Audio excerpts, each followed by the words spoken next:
गांव के बाहर घने जंगल के बीचों बीच एक पुराना और रहस्यमयी मंदिर था।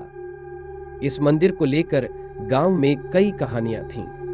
कहते थे कि यहाँ एक प्राचीन यक्षिणी का वास है जो कभी किसी साधु द्वारा बंधक बना दी गई थी। लोग डर के कारण उस मंदिर के पास भी नहीं जाते थे। वहां रात के समय किसी के जाने की तो बात ही छोड़िए, दिन में भी कोई वहां जाने की हिम्मत नहीं करता था। इस मंदिर के आसपास हमेशा एक अजीब सी शांति और ठंडक रहती थी जो किसी अनजाने डर का संकेत देती थी। गांव के बुजुर्गों का कहना था कि इस मंदिर में यक्षिणी को बंधक बनाने वाला साधु उसे मुक्त करने के लिए एक अनुष्ठान की तैयारी कर रहा था, लेकिन साधु की अचानक मृत्यु हो गई और यक्षिणी वही रह गई अर्धमुक्त। अब वह आत्मा इस मंदिर के अंदर कैद होकर रह गई है और समय समय पर अपने मुक्त होने की प्रतीक्षा करती है। रवि, जो एक शहरी युवक था, कुछ दिनों के लिए अपने ननिहाल इस गांव में आया था। उसे इन गांव की कहानियों पर यकीन नहीं था और वह इसे महज एक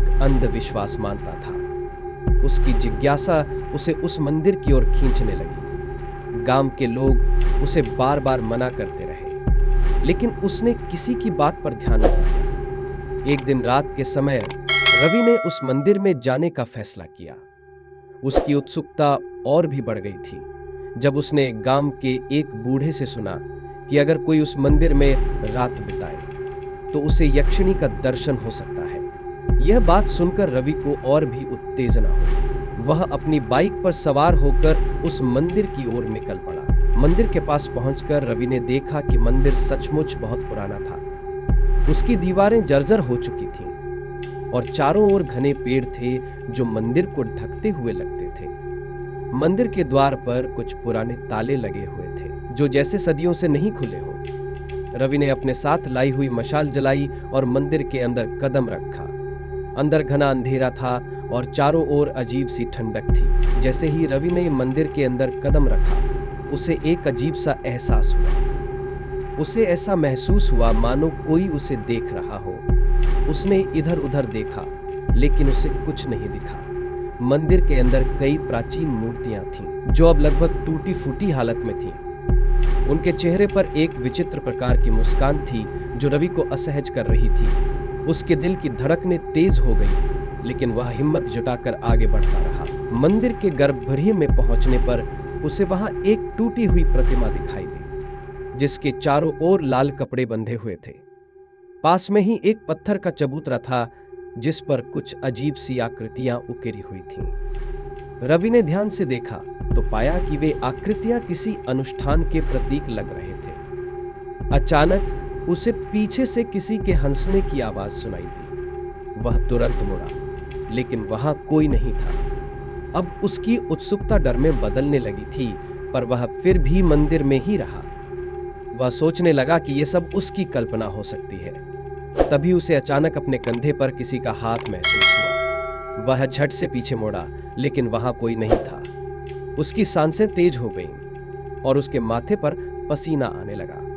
उसने महसूस किया कि कुछ तो गड़बड़ है। रवि अब गर्भगृह से बाहर निकलने की सोच ही रहा था कि तभी एक हल्की सी हवा का झोंका आया और मंदिर के अंदर के सारे दीपक अपने आप जल उठे। चारों ओर रोशनी फैल गई, कैरोशमा और लगी और उस रोशनी में एक धुंधली आकृति प्रकट हुई। वह आकृति धीरे धीरे स्पष्ट होने लगी। रवि की आंखों के सामने एक सुंदर स्त्री खड़ी थी जिसकी आंखों में एक अद्भुत चमक थी, लेकिन उसका चेहरा बेहद भयानक था। वह स्त्री हंसते हुए रवि के पास आई और धीरे से बोली, तुम्हें पता है मैं यहाँ कितने वर्षों से इंतजार कर रही हूँ। उसकी आवाज इतनी ठंडी थी कि रवि का खून जमने लगा। यक्षिणी ने अपनी कहानी सुनानी शुरू की।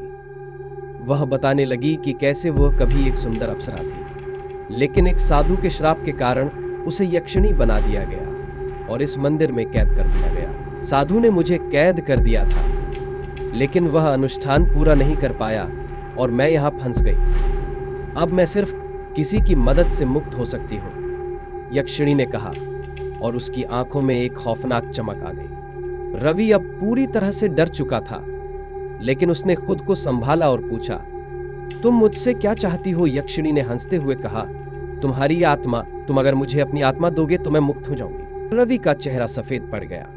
उसने तुरंत भागने का सोचा, लेकिन उसके पैर जैसे जमीन से चिपक गए थे। वह हिल भी नहीं पा रहा था। यक्षिणी उसकी ओर बढ़ी तो उसने रवि का हाथ पकड़ लिया। उसके हाथ बर्फ जैसे ठंडे थे। तुम मुझे यहां से मुक्त करोगे, यक्षिणी ने कहा, और उसकी आंखें गहरे लाल रंग की हो गई। दया पर गहरे रंग की हो गई। रवि ने अपनी पूरी ताकत जुटाई और यक्षिणी के चंगुल से खुद को छुड़ाने की कोशिश की, लेकिन वह बुरी तरह फंस चुका था। तभी अचानक उसे अपने दादा की कही बातें याद आईं कि यक्षिणी से बचने का एकमात्र उपाय है मंत्र जाप। उसने तुरंत उस मंत्र का उच्चारण करना शुरू किया जो उसने अपने दादा से सुना था। ओम ह्रीं क्लीं यक्षिणी वाशंकार। उसने जोर से चिल्लाया। यह सुनते ही यक्षिणी का चेहरा विकृत हो गया। उसकी चीखें गूंजने लगीं और वह मंदिर के अंदर भयंकर रूप धारण कर लेती है। यक्षिणी ने चिल्लाते हुए कहा, तुम मुझसे बच नहीं सकते, मैं तुम्हें छोड़ूंगी नहीं। रवि ने मंत्रजाप और तेज कर दिया और अचानक यक्षिणी गायब हो गई। मंदिर की सारी रोशनी बुझ गई और फिर से अंधेरा छा गया।